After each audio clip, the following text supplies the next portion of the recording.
Two major things. 2 நினைச்சு கூட பார்க்க முடியாத ட்விஸ்ட் லாஸ்ட் 24 ஹவர்ஸ்ல நடந்திருக்குது. மொத ட்விஸ்ட் யார் குடுத்திருக்காங்கன்னு பார்த்தீங்கன்னா, நம்ம நாடு இந்தியா குடுத்திருக்குது. மொத்த உலகத்துக்கே குடுத்திருக்குது. அதுவும் ரொம்ப ஸ்பெசிஃபிக்கா ட்ரம்புக்கும், அமெரிக்காவுக்கும், மொத்த யூரோப்புக்கும் வந்து இந்தியா வந்து இப்படி ஒரு ட்விஸ்ட குடுக்கும்னு அவங்க எதிர்பார்த்திருக்கவே மாட்டாங்க. நம்மளே எதிர்பார்த்திருக்க மாட்டோம். ஆனா இந்தியா வந்து இன்னைக்கு இருக்கிற நிலைமைக்கு என்ன பண்ணணுமோ நான் அத பண்ணிட்டு போயிட்டே இருக்கேன்டா அப்படின்னு சொல்லிட்டு ஒரு விஷயத்த பண்ணியிருக்காங்க. அமெரிக்கால இருக்கக்கூடிய அட்வைசர்ஸ், அமெரிக்கன் எக்ஸ் பிரசிடென்ட்ஸ் எல்லாம் வந்து 25 வருஷமா எந்த ஒரு விஷயத்த இந்தியா பண்ணிடக்கூடாதுன்னு நினைச்சாங்களோ, அந்த விஷயத்த இப்ப இந்தியா பண்ணிடுச்சு. அது பயங்கர ஹைப்பா இருக்கு. என்ன பண்ணியிருக்குன்னு தானே கேட்குறீங்க? வீடியோல தான் நான் உங்ககிட்ட சொல்றேன். 2வது விஷயம் இருக்குது. ரஷ்யா உக்ரைனை ரொம்ப வீரியமா தாக்க ஆரம்பிச்சிட்டாங்க. அமைதி பேச்சுவார்த்தை போர் நிக்க போகுது அப்படின்னு பேசிட்டு இருக்கிற இந்த நேரத்துல எப்படி ட்ரம்ப் வந்து அடுத்த நொடி என்ன பண்ணுவார்னு ப்ரெடிக்ட் பண்ணவே முடியாதோ, புட்டினும் என்னையும் ப்ரெடிக்ட் பண்ண முடியாதுடான்னு காமிக்கிற அளவுக்கு நேத்திக்கு ஒரு நாள் ராத்திரி 100 ட்ரோன்ஸ், ஓகேவா, ட்ரோன் தாக்குதல் 100 ட்ரோன் உள்ளுக்குள்ள போயிருக்குது உக்ரைனுக்குள்ள ஒரே ராத்திரி. அண்ட் மிசைல்ஸ் வந்து மல்டிபிள் மிசைல்ஸ் வந்து உக்ரைனுக்குள்ள போய் விழுந்திருக்குது. இதுவரைக்கும் போர் ஆரம்பிச்சதோட ஒன் ஆஃப் த டஃபஸ்ட் ராத்திரியை வந்து ரஷ்யா உக்ரைனுக்கு கொடுத்துட்டு இருக்கு. எப்போ மொத்த உக்ரைன் லீடர்ஸும் அப்புறம் வந்து மொத்த யூரோப்பியன் லீடர்ஸும் ட்ரம்ப் கிட்ட போய் இருந்துகிட்டு இனிமே நம்ம தான்டா நம்ம பேசி எல்லாத்தையும் சால்வ் பண்ணிடலாம்டான்னு நினைக்கிற அந்த நேரத்தில் ரஷ்யா வந்து உள்ள போட்டு பொளந்துட்டு இருக்காங்க உக்ரைனை. ஸோ என்ன நடந்துட்டு இருக்கு? 2 விஷயம். இந்தியா என்ன ஷாக் கொடுத்துருக்குது, இப்போ ரஷ்யா என்ன ஷாக் கொடுத்துருக்குது. டீட்டெயிலாக உங்ககிட்ட சொல்ல ஆரம்பிக்கிறேன். ஹலோ எவ்ரிவான், நான் Madan Gowri and hello my dear 8 million strong MG squad. First விஷயம் என்ன அப்படின்னு பார்த்தீங்கன்னா, இந்தியா வந்து என்ன பண்ணிடுச்சுன்னு நான் சொல்கிறேன். ஸோ ஒரு பழைய, நான் கொஞ்ச நாளுக்கு முன்னாடி ஒரு வீடியோவில் உங்ககிட்ட எக்ஸ்பிளைன் பண்ணியிருந்தேன். ஒரு கார்ட்டூன் நம்ம பார்த்துருப்போம். இந்த கார்ட்டூன் வந்து ஒரு 100 வருஷம் பழைய கார்ட்டூன். அந்த கார்ட்டூனில் என்ன போட்டிருப்பாங்கன்னா, இந்தியா சைனா வந்து என்னைக்கு தன்னோட ஸ்ட்ரென்த்தை நினச்சி ஒன்று சேருதோ, இந்தியா சைனாங்கிற 2 ராட்சச நாடுகள், ஓகேவா, 2 கண்ட்ரியும் சாதாரண கண்ட்ரி கிடையாது. உலகத்திலேயே ஒரு சைடு 140 கோடி பேர் இருக்கக்கூடிய ஒரு நாடு நம்ம, ஒரு 130 கோடி பேர் இருக்கக்கூடிய இன்னொரு நாடு சைனா. இந்த 2 கண்ட்ரி ஒன்னா சேர்றதுங்கிறது உலகத்தில் இருக்கக்கூடிய முக்கியமான பாப்புலேஷன், உலகத்தில் இருக்கக்கூடிய டெக்னாலஜிக்கலி அட்வான்ஸ்டான யங்கான ரொம்ப எனர்ஜெட்டிக்கான பாப்புலேஷன், இத்தனை கோடி பேர் சேர்த்து வச்சு பார்த்தீங்கன்னா கிட்டத்தட்ட 300 கோடி பேர், ஓகேவா. உலகத்தில் எங்கே போனீங்கனாலும் இவ்வளோ பேர் இந்த 2 இடத்துல அடுத்தடுத்து வேற இருக்கும். 300 கோடி பேர் ஒன்னா சேர்ற ஒரு விஷயம் பாசிபிளே கிடையாது. அந்த பழைய கார்ட்டூனில் போட்டிருப்பாங்க, என்னைக்கு இந்த இந்தியாவும் சைனாவும் ஒன்று சேருதோ அன்னைக்கு மொத்த யூரோப்பும் அமெரிக்காவும் காலிடா அப்படின்னு சொல்லியிருப்பாங்க. இன்னைக்கு அதுதான் நடக்க ஆரம்பிச்சிருக்குங்க. கடந்த 25 வருஷமா, இதை நான் சொல்லலை, இதை சொல்லியிருக்கிறது அமெரிக்கன் எக்ஸ் டிப்ளமேட், ஓகேவா. அவர் என்ன சொல்றாருன்னா, 25 இயர்ஸா 2000லேருந்து அமெரிக்கா என்ன வேலையை பார்த்துட்டு இருக்காங்கன்னா, இந்தியாவும் சைனாவும் சேரக்கூடாது, இந்தியாவும் சைனாவும் என்னைக்குமே சண்டை போட்டுட்டு இருக்கணும், இந்தியாவும் சைனாவும் சண்டை போட்டுட்டு இருக்கிற வரைக்கும் தான் நம்ம ஒன் அப்படிங்கிற இடத்துல இருப்போம். இவங்க 2 பேரும் ஒன்று சேர்ந்துட்டாங்கன்னா நம்ம ஒன் அப்படிங்கிற இடத்துல இருந்து 2 பேரும் தூக்கி போட்டு தேர்டுக்கு தள்ளி விட்டுருவாங்க. இவங்க செகண்டும் தேர்டும் சண்டை போட்டுட்டு இருக்கிற வரைக்கும் தான் நம்ம ஒன்னுங்கிற இடத்துல உட்கார்ந்துட்டு இருக்கலாம் நிறைய ஆஸ்பெக்ட்ல அப்படின்னு சொல்லிட்டு அமெரிக்கா வந்து 25 வருஷமா இந்தியாவையும் சைனாவையும் ஒன்று சேரவே விடாம 2 நாடுகளுக்குள்ளேயும் சண்டை மூட்டி விட்டுக்கிட்டே இருந்துச்சு. இத்தனை வருஷமா நம்மளோட ராஜதந்திரம் வந்து எப்படி இந்தியாவையும் சைனாவையும் பிரிச்சு வச்சிருந்துச்சோ, இன்னைக்கு ட்ரம்ப் வந்ததுனால இந்தியாவும் சைனாவும் ஒன்று சேர ஆரம்பிச்சிருக்குது அப்படிங்கிற ஒரு விஷயத்த நான் சொன்ன மாதிரி நான் சொல்லலை, ட்ரம்ப்போட எக்ஸ் சீஃப் அட்வைசரே வந்து இன்னைக்கு பேசியிருக்காரு. நேஷனல் செக்யூரிட்டி அட்வைசர் அவரே வந்து பேசியிருக்காரு. ஆனால் இந்தியாவும் சைனாவும் சேர்ந்துருச்சுன்னா எனக்கு புரியல. முதல்ல அதை தெளிவாக சொல்லுன்னு கேட்டிங்கன்னா நான் சொல்கிறேன். சைனாவோட ஃபாரின் மினிஸ்டர், ஓகேவா, அவங்க நாட்டில் நம்பர் 2 அவர் தான் எங்கே போனாலுமே வந்து சைனாவை ரெப்ரசன்ட் பண்ணி பேசக்கூடிய நபர். பிரசிடென்ட்டுக்கு அடுத்த ஷி ஜின்பிங் அடுத்த அவர் வந்து இந்தியாவுக்கு வந்திருக்காரு. இந்தியாவுக்கு வந்து நம்ம நாட்டில் இருக்கக்கூடிய முக்கியமான மினிஸ்டர்ஸை மீட் பண்ணுறது, முக்கியமான டிப்ளமேட்ஸை மீட் பண்ணுறது, அண்ட் ஃபைனலி நம்ம நாட்டோட பிரைம் மினிஸ்டரான நரேந்திர மோடி எல்லாத்தையுமே வந்து லாஸ்ட் 24 ஹவர்ஸ் 48 ஹவர்ஸ்க்குள்ளே மீட் பண்ணி முடிச்சுட்டு, அது மட்டும் இல்லாமல் நம்ம நாட்டு பிரைம் மினிஸ்டர் சைனாவுக்கு நீங்கள் வாங்கன்னு சொல்கிறது மட்டும் இல்லாமல் இந்தியாவுக்கும் சைனாவுக்கும் நடுவில் டைரெக்டாக ஃப்ளைட்டை ஓப்பன் பண்ணுங்க. ஸோ நம்ம 2 நாடுகளுக்கு நடுவில் இருந்த ஃப்ளைட்ஸ் எல்லாம் வந்து டைரெக்டாக போகக்கூடாதுன்னு சொல்லி, உங்களுக்கு தெரிஞ்சிருக்கும் இந்த கால்வான் இஷ்யூ கோவிட் டயத்தில் வந்து ஒரு நியூஸ் ரொம்ப பெருசாக வந்துச்சு. நம்மளே வீடியோலாம் மேக் பண்ணியிருக்கோம். கண்டிப்பாக எல்லாருக்கும் ஞாபகம் இருக்கும். இல்லைன்னா கொஞ்சம் தட்டி எழுப்பி நான் சொல்கிறேன் அந்த பார்ட் ஆஃப் பிரெயினை. ஸோ ஒரு கொஞ்சம் வருஷத்துக்கு முன்னாடி நம்மளோட எல்லையில் வந்து சைனீஸ் சோல்ஜர்ஸும் இந்தியன் சோல்ஜர்ஸும் ரொம்ப மூர்க்கமாக சண்டை போட்டுக்கிட்டாங்க. 2 சைடுமே வந்து பயங்கர என்ன சொல்ல கட்டையை வச்சுட்டுலாம் இந்தியன் சோல்ஜர்ஸ் வந்து சைனீஸை வந்து அடிக்க போயிருந்தாங்க. அவங்களும் பதிலுக்கு வந்து இந்த முள் வச்ச கம்பி, ஸோ ஒரு துப்பாக்கியை சுடலை, ஆனால் 2 சைடும் மாற்றி மாற்றி பயங்கரமாக சண்டை போட்டுக்கிட்டாங்க. அதோட வெளிப்பாடாக தான் வந்து பார்த்தீங்கன்னா செக்யூரிட்டி இஷ்யூ சைனாவுக்கும் இந்தியாவுக்கும் செட் ஆகலை. நம்ம ஊரில் டிக்டாக்கை பேன் பண்ணது, சைனா வந்து நம்மளுக்கு வந்து வரக்கூடிய முக்கியமான சில ரேர் எர்த் மினரல்ஸ், சில மேக்னெட்ஸ் அதெல்லாம் வந்து சைனாலேருந்து நம்மளுக்கு இம்போர்ட் பண்ணிட்டு இருந்தோம். நம்ம ஊரில் இருக்கக்கூடிய இந்த இன்னைக்கு ஈவி தான் எல்லாமே கரெக்டாக. எல்லாருமே EV electric car, electric scooter எல்லாம் பேசுகிறோம்ல. இதுக்கு முக்கியமான மூலதன பொருள் வந்து நம்மளுக்கு சைனாலேருந்து வரணும். சைனா வந்து என்ன பண்ணிட்டாங்கன்னா, நம்ம டிக்டாக் அது இதெல்லாம் பேன் பண்ணி சைனீஸ் ஆப்பெல்லாம் பேன் பண்ணுங்கன்னா அவங்க வந்து நம்மளுக்கு கொடுக்குறது எல்லாத்தையும் நிறுத்தி வச்சுட்டாங்க. கடந்த ஒரு 3-4 வருஷமா நம்ம 2 நாட்டுக்குள்ள நல்ல பேச்சுவார்த்தை கூட கிடையாது. இப்போ ஆப்ரேஷன் சிந்தூர் நடந்துச்சுல்ல, பாகிஸ்தான் வந்து நம்மளுக்கு எதிராக யூஸ் பண்ண ஜெட் எல்லாம் சைனீஸ் ஜெட்டு.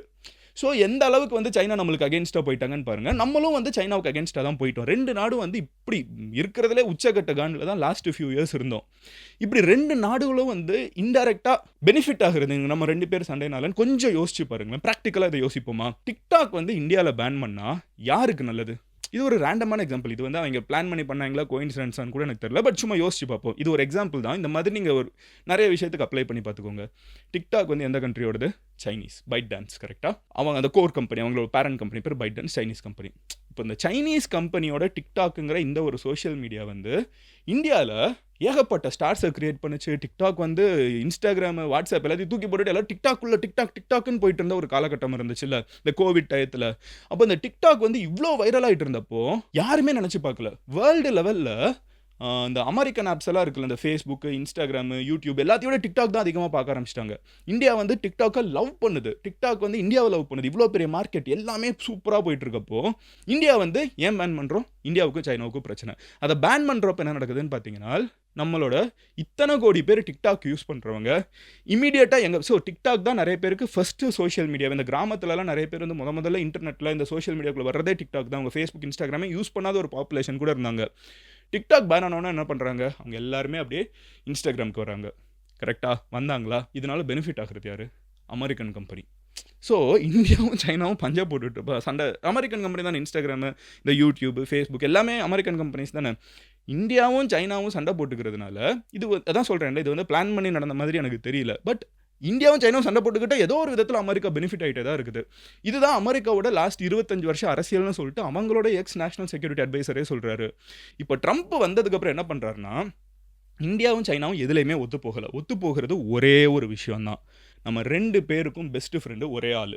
வேறு எந்த காமன் விஷயமும் கிடையாது இந்தியாவுக்கும் சைனாவுக்கும்.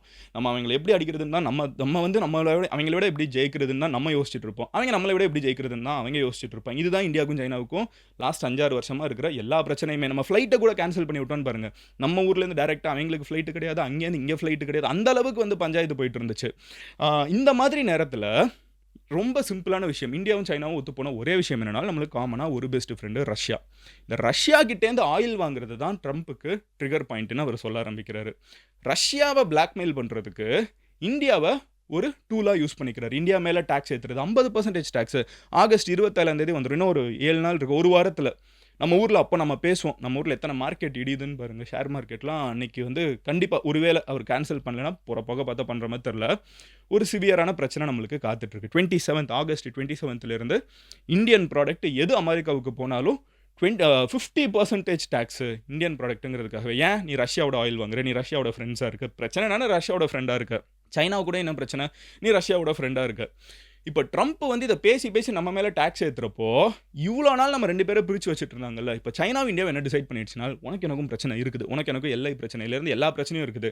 ஆனால் இன்றைக்கி உன்னையும் என்னையும் பிரித்து வச்சு ஒருத்தன் இவ்வளோ ஈஸியாக வம்புலுகிறான்னு தெரிகிறப்போ நம்ம ஒன்று சேர்ந்து ஒர்க் பண்ண ஆரம்பிப்போங்கிறத டிசைட் பண்ணது மட்டும் இல்லாமல் அது ஆக்ஷனாகவும் ஆல்ரெடி பண்ண ஆரம்பிச்சது தான் அவங்களோட ஃபாரின் மினிஸ்டர் இந்தியாவுக்கு வந்து நம்ம ஊரில் இருக்கிற பிரைம் மினிஸ்டரை மீட் பண்ணி அவங்க ஊரில் நடக்கக்கூடிய அடுத்த SCO அப்படிங்கிற ஒரு பர்டிகுலர் சமிட் நடக்குது. ஓகேவா? இந்த ஷாங்காய் கோஆப்ரேஷன் ஆர்கனைசேஷன் சம்திங் ஒரு மீட்டிங் அங்கே நடக்குது. ஒரு பெரிய இலைட் ஆர்கனைசேஷன், சைனீஸ் ஈவெண்ட்டு.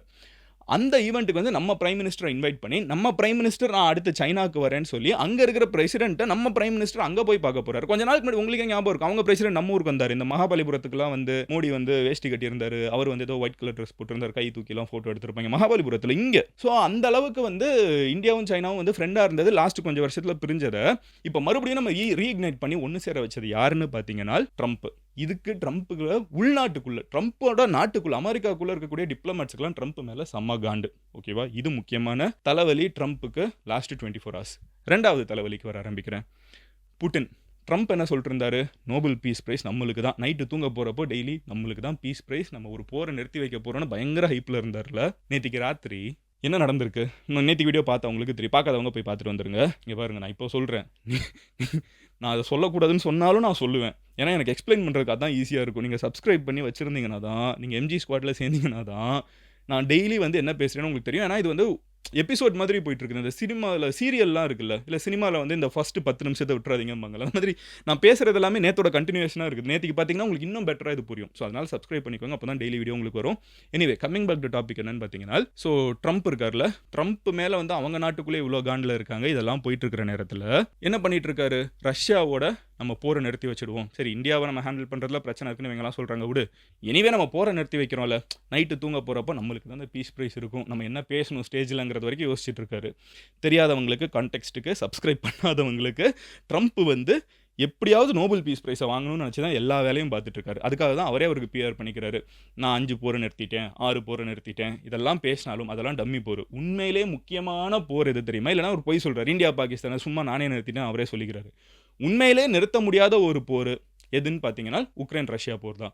இப்போ இந்த இஸ்ரேல் காசா பிரச்சனை எல்லாம் இருக்குல்ல, அதை நிறுத்திட்டேன்னு அவர் சொல்றாரு. ஒரு மண்ணும் பண்ணல. 60,000 குழந்தைங்க செத்துருக்காங்கன்னு இன்னைக்கு நியூஸ் வந்திருக்குது. 60,000 குழந்தைங்க சாப்பாடு இல்லாம பட்டினினால செத்து போயிட்டு இருக்காங்க. இவர் வந்து ரஷ்யா உக்ரைனை பத்தி மட்டுமே பேசிட்டு இருக்காரு. அது எப்படியா நிறுத்திடணும்னு பார்த்துட்டு இருக்காரு. நான் காசா இஸ்ரேலை விடுங்க, நான் அங்கே வரேன். ஸோ இந்த போரை எப்படியா நிறுத்திடணும்னு பார்க்குறாரு. அந்த பீஸ் பிரைஸ் எப்படியாவது வாங்கிடணும். இதை நிறுத்திட்டாருன்னா அவருக்கு தான் பீஸ் பிரைஸ். இப்பவும் நான் சொல்கிறேன், கண்டிப்பாக அதுக்கப்புறம் நோபல் கமிட்டி வந்து நோனே சொல்ல முடியாது. அந்த ஆள் வந்து ஒரு மேட்மேனாக இருந்தாலும் எதையோ செஞ்சுட்டாரு அப்படின்னு சொல்லிட்டு ப்ரைஸை கொடுத்துருவாங்க. இப்போ இந்த பீஸ் ப்ரைஸுக்கு முக்கியமான விஷயம் என்ன? அமைதிக்கு 2 நாடுகளும் சபையில் வந்து உட்காரணும். அதுக்கு வந்து எல்லா வேலையும் ட்ரம்ப் பார்த்துட்டு இருக்கிற இந்த நேரத்தில் புட்டினை வந்து ப்ரெடிக்ட் பண்ண முடியலங்க. புட்டின் இப்போ ஒரு 2 பேருக்குள்ள சண்டை, ஓகேவா? 2 பேருக்கு, உங்களுக்கும் உங்கள் ஃப்ரெண்டுக்கும் சண்டை, கைகளை போயிடுச்சு. இப்போ வந்து நீங்கள் ஒரு நம்ம சண்டையை நிறுத்தி வைக்கிறதுக்கு எல்லாரும் பேசிகிட்டு இருக்காங்க. நீங்கள் போட்டு அவனை குத்திக்கிட்டே சொல்லு அப்படின்னு நான் கேட்டுட்டு இருப்பேன். 2 பேரும் அமைதியாக போயிருப்பீங்கல்ல. ஆனால் இப்போ வந்து புட்டின் அதை பண்ண மாட்டேங்கிறாரு. நேத்திக்கு ராத்திரி நான் ஆல்ரெடி ஸ்டார்டிங்கில் சொன்ன மாதிரி 100 ஆர்ம்டு ட்ரோன்ஸ், 100 கணக்கில் 100க்கு மேலே ஆயுதங்கள் ஏந்திய ட்ரோன்ஸ் வந்து உக்ரைனுக்குள்ளே போய் அடிச்சிருக்குது. எல்லாம் தூங்கிட்டு இருந்த நேரத்தில் அவங்க ராணுவ அதிகாரிகள் வந்து சண்டையில் இல்லை, அவங்க எதிர்பார்க்காத நேரத்தில் உள்ளுக்குள்ளே 100 ட்ரோன் போய் அடிச்சிருக்குது.